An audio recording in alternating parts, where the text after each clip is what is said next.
Hello, a warm welcome to everybody with us right now. My name is Ishwari Marathe and welcome to the first interview of the Mental Health Warrior series. 10th October is celebrated as the World Mental Health Day, and as an effort from my end to appreciate and celebrate it, we are going to be talking to one such mental health warrior today. Her name is Srushti, and let us say what she has to tell us. Hi Srushti, thank you so much for participating in this. Tell us a little bit about yourself. Hello, I am a third year vet student at Bombay Veterinary College. I uh, I also like to read a lot of books. I like to watch a lot of Netflix and Amazon if you if you like that. And I like to spend a lot of time with animals. It also comes with a job, but even when I'm free, I'm mostly playing with my two cats or with stray animals as such. So yeah. Okay. So, Srishti, you approached me for therapy around a year back. So, tell me what were certain apprehensions, or were there any apprehensions that you had when you approached me for the very first time? Definitely, there were a few apprehensions. I think when you are staying in a Indian society, it is going to happen where mental health is not very oftenly discussed. So the first thing actually which came to my mind was that am I a little bit crazy or mad, because that is what we have seen normally, which has been depicted in movies and any kind of a art form you have watched, that when a person approaches a therapist or a psychiatrist, it's mostly because they are crazy or mental per se. But that was the first thing. So the main thing which I did was I asked myself whether I was crazy or not, but definitely that was not the case. And the second one was, how am I going to approach my parents, as in to Right. tell them I want to get some help, I want to Right. work on myself. And especially it's not something like you're getting a trainer, it's about your mental health, which is Yeah. not very often discussed in our families as well. No, it's Hmm. more like, how are you feeling, are you happy, sad? We don't dwell into the deeper side of it. Correct. So Correct. that was the main thing. And obviously with therapy you are going to need some kind of a financial backing, so you Correct. need your friends by your side. And Hmm.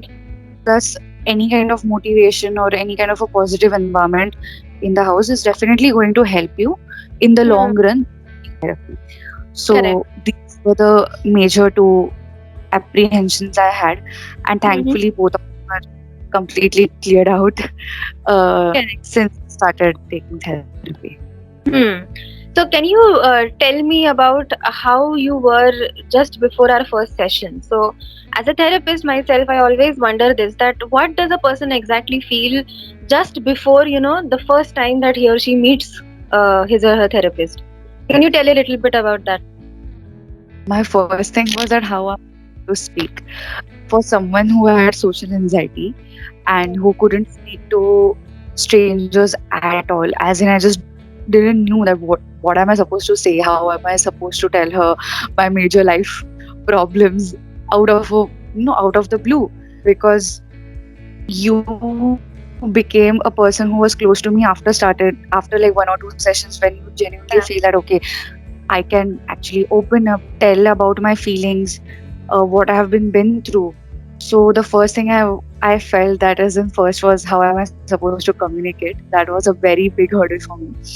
And the second was, what if she judges me? So Ishwari made it pretty clear that she is not going to be judgmental. So that was like one of the things which made me a little bit calm.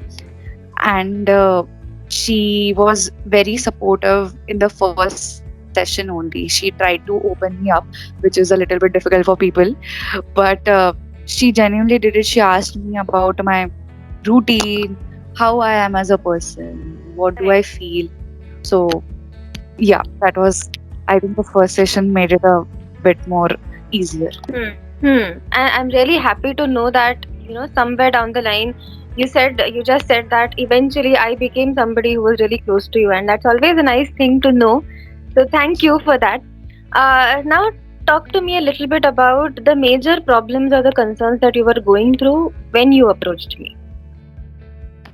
So Since I started with my degree college, the one thing which I noticed that I had social anxiety, that I always felt that people are going to judge me for who I am, which eventually made me a little bit Right.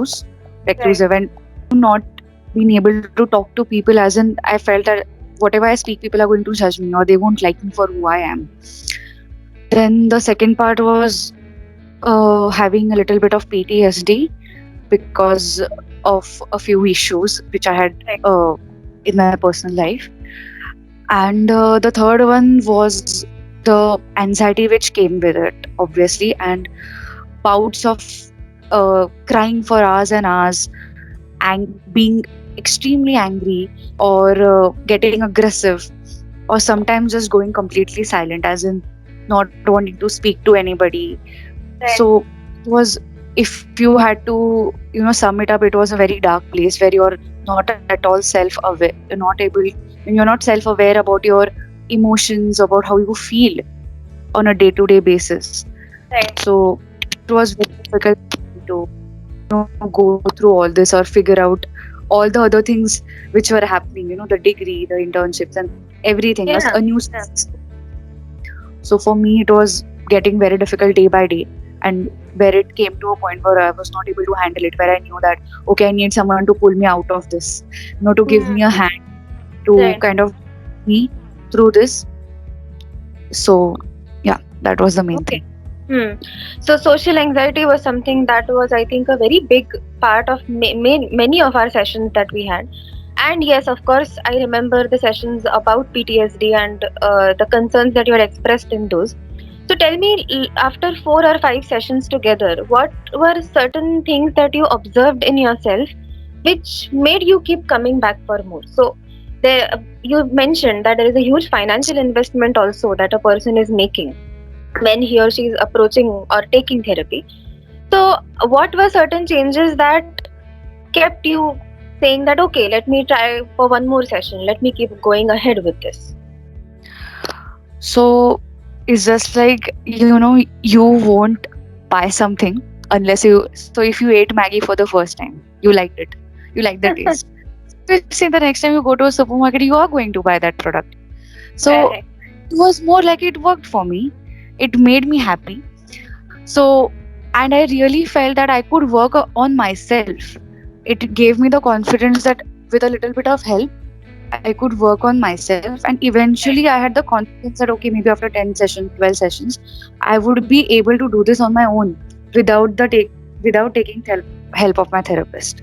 right, right, And I was also open to this possibility that okay, if this therapy, if it doesn't work, I would obviously stop it. And Ishwari was pretty clear that not every therapist is made for you.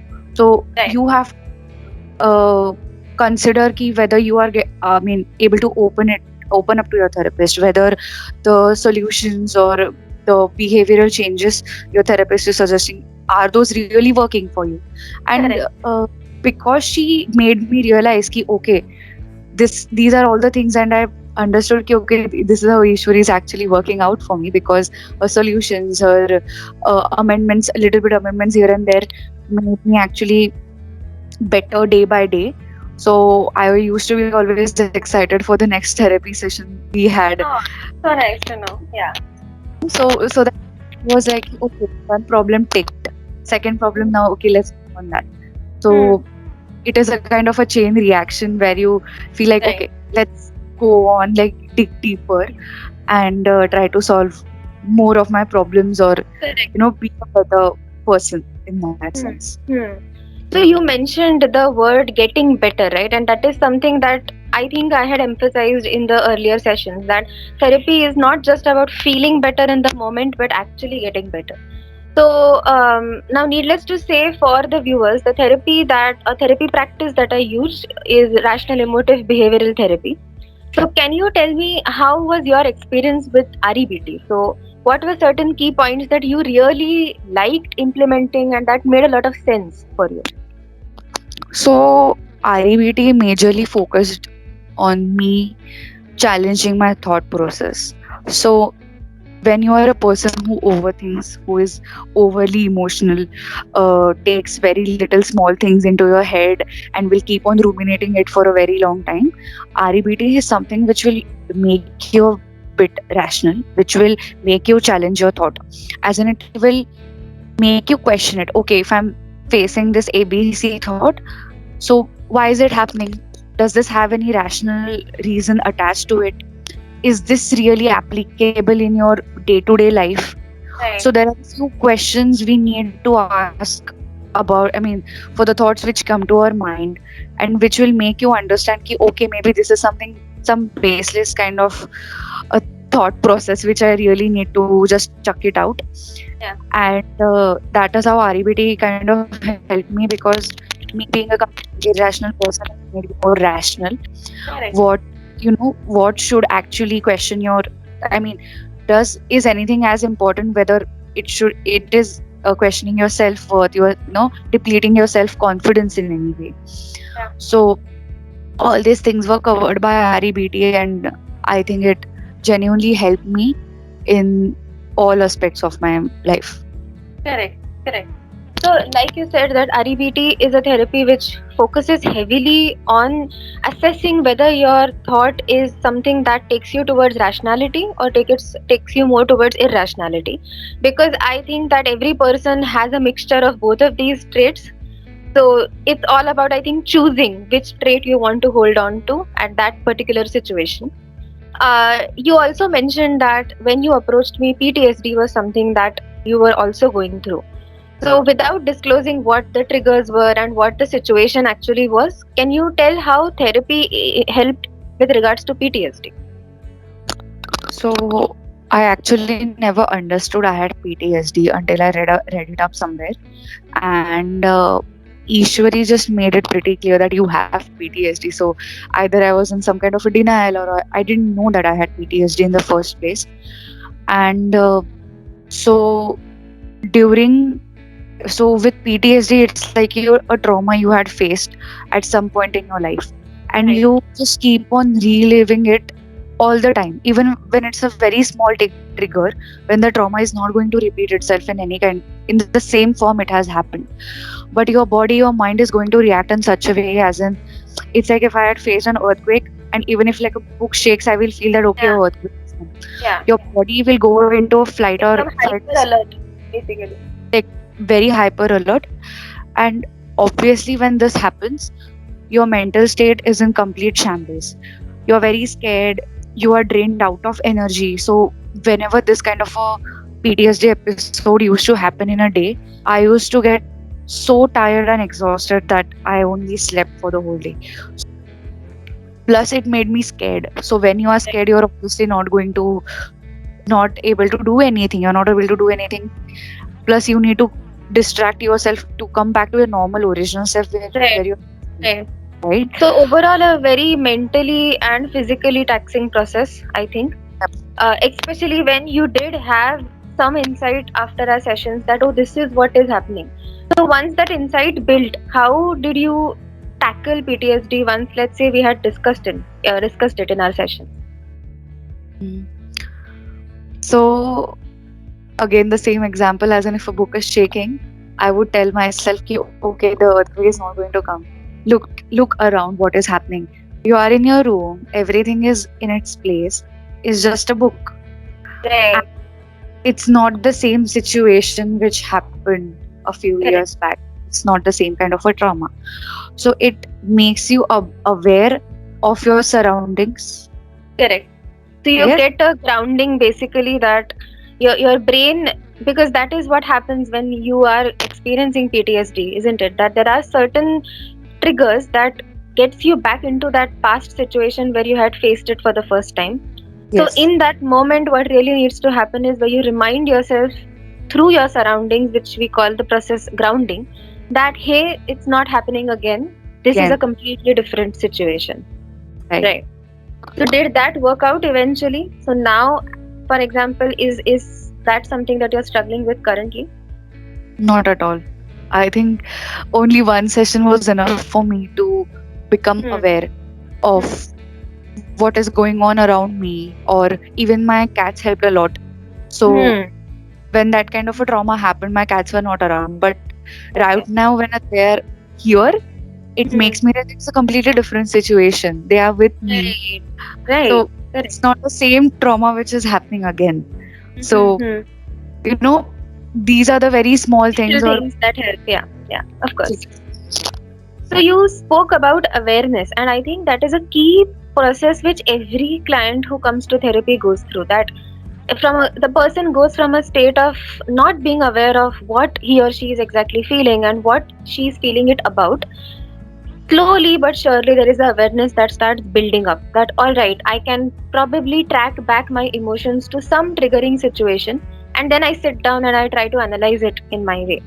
That being said, just being aware of it will not do the trick completely. So, just having that kind of awareness without really putting it into use will only mean that you're only aware, but then you're again doing the same things over and over again. Hmm. So, we used to meet once a week for an hour. So, that was, I would say, a less amount of time when you think about the whole scheme of things. So, Hmm. after our sessions, how did you make sure that, let's say, you remembered what we discussed in the session, or you actually executed that awareness that you had built? What did you do for that? Hmm. So during our session, I used to make a few notes, write some kind of affirmations, some solutions. Then, even after the session, I used to take 10 to 15 minutes where I used to calm myself down that, Okay. okay, so this was some X problem. I found a Z solution for it. Now, how am I supposed to actually implement this in my day to day life? So, obviously, Correct. these kind of situations are not going to happen every day, but Hmm. whenever it's to happen, I'm going to have a backup plan. As Correct. in, how you are preparing for an exam. So, you at Yeah. least read up once, right? So, Hmm. you know that the situation which is going to, it's not something which is unexpected. So, you Hmm. know, okay, this might happen, and I have some kind of a solution for it. And the other Hmm. thing was reading up my notes every now and then whenever I used to feel lost. So, Right. whenever I used to feel, ki, oh no, I don't know what to do. So I used to Hmm. go back to my book, maybe read up Hmm. some similar situation, what kind of solutions we had found for it, and the affirmations which I used to write down. So it Right. helped, like very small things that, you know, be hopeful, or you can get through this. Any kind of a positive thing Hmm. will do. It could differ from person to person, Right. but very small things which could make you feel better, that okay, being hopeful for the next day. So Right. these kind of things, and I feel that after, even after therapy, you should not forget what you have studied. Very important, of course. It's like a lifelong lesson you're learning Hmm. through days and through Right. these lessons. So you need to somewhere store it in a little box in your mind, and Hmm. implement it. And I feel that after a few sessions, you, rather me or anybody, would be able Hmm. to implement those without reading it up, because it's Yeah. just fixed. Those patterns are just fixed. So even if there is a trigger for PTSD, I'm not going to get triggered or get, Respond. Hmm. because Hmm. it's just fixed now. It's not going to happen. Hmm. So that is how you can gauge whether you have actually, overcome your problems, and how it Hmm. has helped you, even after Hmm. the sessions have stopped and you're stopped seeing your therapist for months. Yeah. So I particularly remember one situation where you had texted me after we had stopped therapy, saying that I think I might need a session. And Hmm. I believe I was on leave at that point. So when I contacted you the next week, I was very pleased to know when you said that, oh, I dealt with it on my own. And I thought I needed a session, but I actually did not. So that is always a proud mama bear kind of feeling that a therapist gets when the client says that, oh, I used what we discussed in our sessions and I actually dealt with it without your help. Because Right.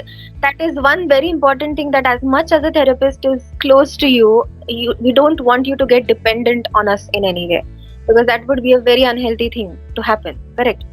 And I'm truly happy. I mean, for everybody in the audience, I would like to point this out that Srushti was a client who took our sessions seriously and she executed. So there were many activities or situations which were not very comfortable for you to go through. But because we had to actually use what we discussed in sessions, we had discussed that that would be an assignment that you would do. And that is where the client commitment comes into picture, that we could discuss as much as we want, but if you did not follow it up, it would not have worked. So little things to big things, all the assignments that we had discussed, you actually went through with them, which is why I think today you are at the place where you are. So, Definitely. talking about that, I think we have stopped therapy for around 8 to 9 months now, easily.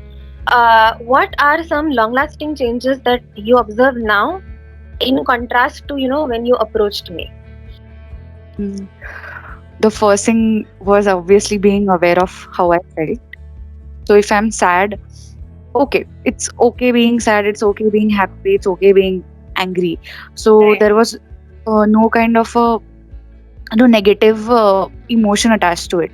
So as in Hmm. people will say, no, why are you crying? It's not healthy. Or so Ishwari made me realize that all kind of emotions are healthy. Even after you take therapy, you are going to feel all those emotions. There is no need to for you to suppress it. But you should always know that okay, I'm crying. I will cry for 15 minutes. I will cry for 20 minutes max. But when I'm crying for hours and hours, that is Hmm. why that is where Yeah. you understand this is an unhealthy, it's not healthy. Hmm. So I started being aware that okay, if I'm feeling sad, I used to cry a lot, but at least now I know that when it is Hmm. going towards the unhealthy spectrum Yeah. and when it is on the healthy spectrum. So Correct. that is how I started analyzing my emotions. Or if I'm being angry, she Hmm. also taught me how to vent it out. You talk to Hmm. people, you do a few activities, you exercise. So Hmm. there's healthy ways to, you know, live your emotions like that. Right. And so that was, I think, the first thing. And the second thing was that I mean, I became a little bit more hopeful. So when I used to be depressed or I used to feel anxious, I didn't want to talk to people, I didn't want to go out of the house. Yeah. So you try to be a little bit secluded because you will always feel that, oh, what will people think of me? She's always a sad person. Hmm. That kind of judgment you feel. But Yeah. after therapy, I started talking to people, I started going out. It made me a little bit more positive in that sense. Hmm. So a little bit more hopeful and affirmative towards my life that okay, this, even if there is a phase where Yeah. things are not, but you at least have that hope ki, okay, this will also pass. There is Correct. going to Correct. you are going to be happy. And with Hmm. people who are suffering from any kind of a mental health issues, I feel the main major thing which is lacking is the hope that this will also pass, that you are going to be a Right. normal Right. person. Yeah. And this is something, is a big part of me right now where I'm hopeful towards my Hmm. future. I'm hopeful for the next day, or Yeah. for my internship. I'm just very happy to just see my cats. So like Oh. these little things started making more sense, had more space in my life. So Right. it made me a little bit of a happy person, is what my conclusion is. Okay, so I think to sum it up, you were able to, I mean, you learned to distinguish between healthy and unhealthy emotions, healthy and unhealthy reactions, and somewhere built the tolerance to go through those negative emotions if and when they are coming. And finally, what you said about the hope part, that I mean, I do feel that that is a very important thing, like you just said, that many clients, when they approach me, the hope factor is really missing, that there is a very little hope that I might get out of this, that this might get better. And I'm very, I mean, when you were saying all of this, I was feeling really great that you are at a place right now where you do feel hopeful. You also mentioned that you started to open up to people. So, what were your friends' reactions when you talked to them about therapy? So even in our generation, like Hmm. there are people who are very judgmental about people taking therapy, who Right. feel that anxiety, depression, or any kind of a mental health issue just doesn't exist. Hmm. So thankfully, I didn't have any I didn't have such friends. Hmm. All of them were pretty supportive of this. Rather, they were the first one. My friend was the first one who actually suggested me to take therapy in the first place. Okay. Hmm. She had seen me in my worst Yeah. 6 months, Hmm. and so obviously felt that this is where I needed to take the leap Hmm. in fields and not actually start with therapy. So I think my friend was the first person who kind of And that's pushed me. amazing. I mean, it's really great that you are surrounded by people who are also vigilant about your mental health. Sorry, I interrupted you. Continue. So that was the main thing, and because how I mean, I used to tell my friends about our sessions, how I overcame a lot of fears, and obviously in all the activities which were told by you, in a few of them my friends were there, Hmm. to see how Yeah. I'm reacting. So they Hmm. also took the time from their lives so that I could overcome my anxiety. Right. So they played a very big part in this Hmm. progress which I have made through Hmm. these months. I don't know how to thank them, Hmm. but and also because started being more aware of my emotions about how I felt, it eventually encouraged them also to take therapy.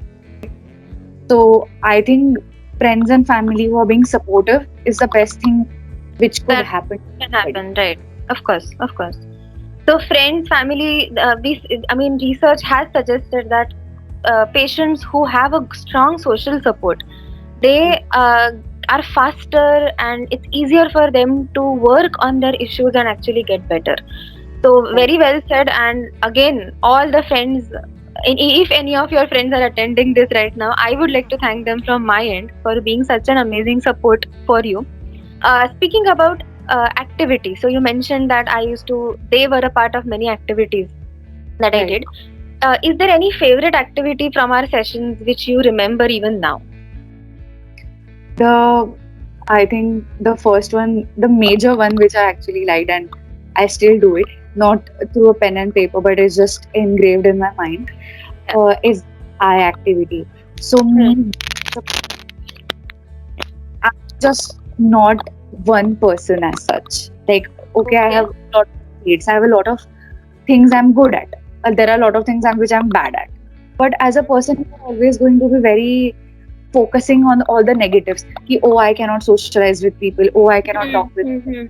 Or, for example, I didn't score very good marks in my entrance. So it kind of ate me up for an year or two. Even my degree had started, I was doing what I was loving, but there was still some kind of a grief, or my self-worth was down because I made that entrance exam made me define who I was, Right. right? Hmm. So it was an entrance exam for me. Maybe there is something else for somebody else, that a Mm-hmm. Yeah. little exams or any situations in life which will make you feel that okay, I am defined by this, which is Hmm. so the activity was something like this. It Okay. was so this is an eye. Right. If this is the whole me, Mm-hmm. I have very small eyes. So maybe a little eye inside this big eye would Hmm. Yes. Yes. I Correct. towards animals and humans. I am good at understanding people. Hmm. Uh, then any other good traits which you have all come inside this, along Correct. with the. Good and bad traits. Correct. So this is what makes you a complete person altogether. Hmm. Negatives are not just the one. Suppose all the negatives, it's not going to define the whole eye. Your good are also. Amazing. Right. Right. Right. Correct. So I think the main gist of the I activity is that you are a complex person who cannot be just rated based on one thing, good or bad. Right. So it's all a part of you, and which is why there are so many little eyes inside one big eye. So Right. I'm really happy to know that this activity has stuck with you after our sessions. Yeah. Coming to the next question, what are some mental health practices that you do right now on a daily basis, like self care, like we say? What are some that you do? Um, I think taking breaks or watching a movie, reading a book, anything. So Hmm. anything makes you happy is Hmm. now my first. So Hmm. be it a workplace, be be it my friends, or any kind of a situation which makes me feel bad about myself, I understand that no, this is something which is toxic and I need to leave it. Okay. Mm-hmm. So it's the first thing which I definitely practice, that whatever makes me question my self-worth is something which I don't want in my life. So Okay. this, I definitely do that. The Mm-hmm. second one is the whole I think is, Mm-hmm. if I suppose if I fail in any little thing which I did, but I Mm-hmm. make that it doesn't define me. It Correct. won't make me put a full stop to it. So if Hmm. I fail at some kind of a, I mean, in my professional uh, workplace also, if I fail at something, Hmm. I myself, I feel bad. Okay, I was not able to do this, or maybe, Right. so first I pick up myself. I imagine the big I. So okay, I Hmm. be able to do one thing, but there are Right. other things which I can do. So maybe Correct. after I might be able to do this thing as well. So Hmm. where you get all sad, where you don't want to do that thing again. It's Hmm. just fail this exam, now I don't have the strength to do it again. It Hmm. this just you don't know. You, if you could face all these things in your life, if you could Yeah. pass all exams in your life, then Yeah. you could do this one too. So Correct. to sum it all up, therapy, I mean, as a whole, made me very hopeful, Hmm. made me believe myself, which was lacking before I started therapy. So I used to underestimate myself a lot. I Okay. always I was not able to do a few things, and I will never be able to do it. Hmm. You know, or So there was the a very negative prediction also that used to set in somewhere. so it made me kind of a little bit hopeful that okay, this is something I will try. At least I Hmm. will push myself to do it. Right. Right. And I I think think in your case, so you mentioned earlier while speaking that nowadays, if there is a situation which I find is going to turn toxic for me, I exit it. That being said, there are, and I know this for a fact, that there are going to be certain situations which you cannot escape, which you have to, put your foot down and you have to go through them. But it is that is where the thought challenges and all the activities that we did is where they help most. I feel that you stay in the same situation but yet you respond in a different way to it. Correct. um Finally, Srushti, the whole point of doing this today was to create an awareness among people about therapy, and hopefully to give hope to anybody in the audience right now who is contemplating whether or not to take therapy, whether to reach out to a mental health professional or not. So what message would you give out to such people from your end? uh, it's like there is no questioning it. If you feel like you want to work on yourself, if you feel Hmm. like you want to become a better version and you are not yet the better version, and Hmm. want to take some help, it's out there. You just need Hmm. to reach out, take Hmm. it. And it's not like you need to get therapy if you have some kind of issues. Even if you are just a normal person with not so big, I mean, You're for able to deal with the crisis. yeah, Yeah. Hmm. it's not like a t-shirt where you think twice. Oh, should I take it? Just get it done with. Okay, Hmm. just therapist, talk your heart out. It's not like for some people it will take 15-20 sessions. For some people Yeah. maybe it will take 2-3. Now Correct. it all depends on how the person is. But Hmm. you always need to have a very positive approach towards Hmm. therapy. You Hmm. need to believe that no, I will become a better version after the sessions. Right. And you need to be a little bit hopeful about okay, this is going to work. See it Hmm. in a very positive Right. manner, Right. Hmm. and I think it will be all good at the end. Okay.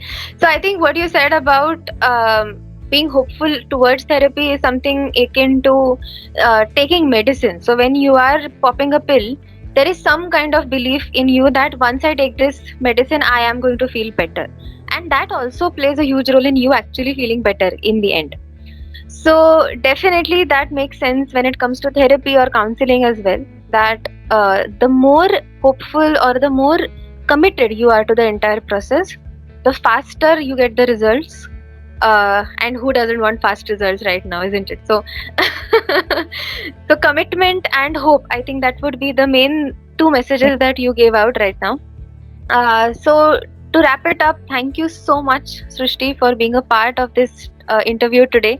And I think it's just the fact that you are able to talk to me about all of this is a testament that you have completely destroyed your social anxiety, and that makes me feel really great as your therapist and as your ex-therapist as well, both. So once again, thanks so much for your time. And to everybody who has attended this with us, I do hope that you make the most out of whatever we discussed. And if you are having two thoughts about taking therapy, that this talk is the sign that you actually pick up the phone and you call somebody up. So, but with that, I will take your leave. I will be back next Sunday with the next Mental Health Warrior interview. So, stay tuned for that. And Srushti, thanks a lot once again. Take No, care and keep working on your mental health. done. Yes, okay. Take care. Bye bye.